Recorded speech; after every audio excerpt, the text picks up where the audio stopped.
I'm the only one that matters. I'm the only one that matters. People have got to know whether or not their president's a crook. Impeaching the president. So the Trump presidency would be effing terrifying in the event Donald Trump became the president. I was calling Trump a disaster, destabilizing for the country. I'll leave out all the adjectives. The chair recognizes the gentleman from South Carolina, Mr. Gowdy, for 5 minutes. Thank you, Mr. Chairman. The Russia investigation has been going on for almost 2 years now. Special counsel's investigation has been going on for over a year now. For most Americans, it's important to know what Russia did to our country in 2016 and with whom, if anyone, they did it.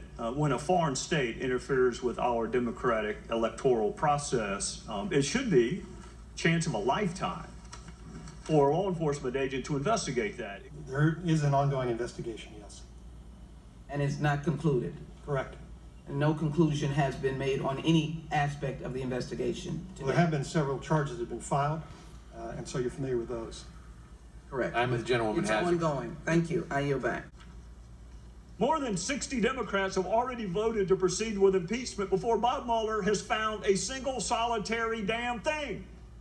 More than 60 have voted to move forward with impeachment, and he hasn't presented his first finding.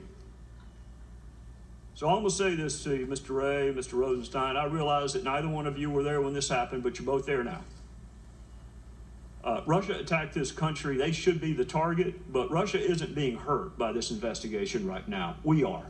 This country is being hurt by it. We are being divided. You believe the FBI acted properly in this matter? Based on what I have seen, I don't know what the FBI could have done or should have done other than run out a lead that someone loosely connected with the campaign was making assertions about Russia. I would think you would want the FBI to find out whether or not there was any validity to what those people were saying. I would ask General Rosenstein, Director Ray, what is the purpose of this investigation?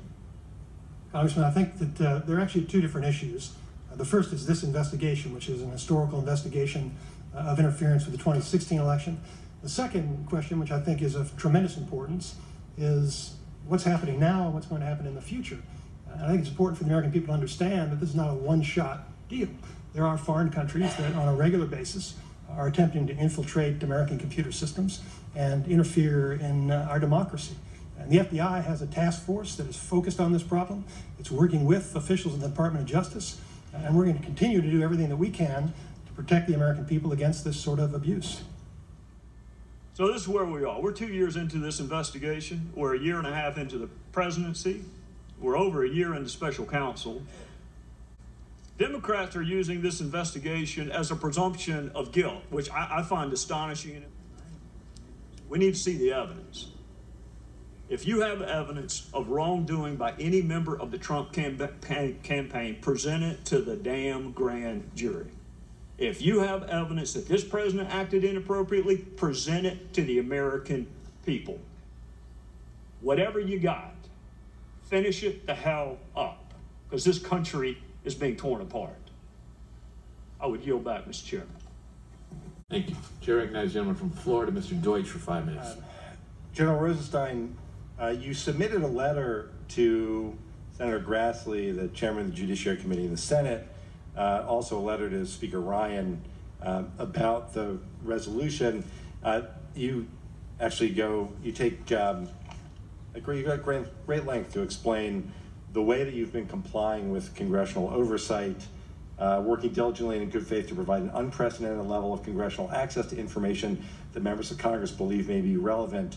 Since there have been so many accusations about the way you've conducted this, I thought it would be helpful for you to spend just a couple of minutes explaining how it is that you have been cooperative, the volume of the documents you've been provided, and anything else that you think would be relevant in our understanding, and that would have been relevant had members had the chance to hear it before being rushed to the floor to vote on that resolution. Congressman, I don't want to comment on the motivation of anybody who's proposing resolutions. That's within the domain of Congress to make those determinations. If anybody's voting on me, though, you would think that they would want to know the truth before they voted.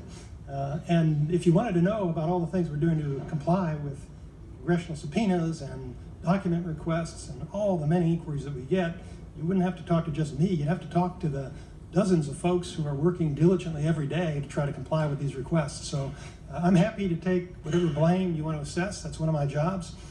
But if you want a true understanding of what we're doing, it would take a very long time. As Director Ray adverted to, when you say 880,000 documents, it's a lot, but it still sounds like just 880,000 documents. But you're actually talking about collecting documents from throughout the organization and then reviewing them to make sure there's no grand jury information, to make sure you're not exposing any informants, to make sure you're not including any personal information that the Congress probably doesn't want. And so it's a complicated process, and it's difficult to explain even in a minute or two. But as I said, if you actually had a full and fair review of what we're doing, I'm confident that you would recognize we're doing everything we can to comply. And whether people vote or don't vote, as I said, we're going to do everything we can because we believe, and frankly, the President has made quite clear, that he wants us to be as transparent as possible, consistent with the restrictions that we have, and we're complying with that advice. Thank you, Mr. Chairman. Mr. Chairman, earlier in his questioning, in his statement, Mr. Gowdy had some interesting things to say. He said that he acknowledged that Russia attacked this country and that they should be the target. Then he went on to say, but Russia isn't being hurt by this investigation. We are. The country is being hurt by this investigation into Russia's meddling in our election. Director Ray, when Mr. Gowdy says, and again, I quote my friend, whatever you've got, finish it the hell up. Can you tell me the way the FBI conducts investigations, and does it operate on the timeline that permits it to gather the evidence, all of it in full, or does it operate on the timeline established by members of the United States House? Congressman, we are not going to do our investigation subject to any political influence by either side.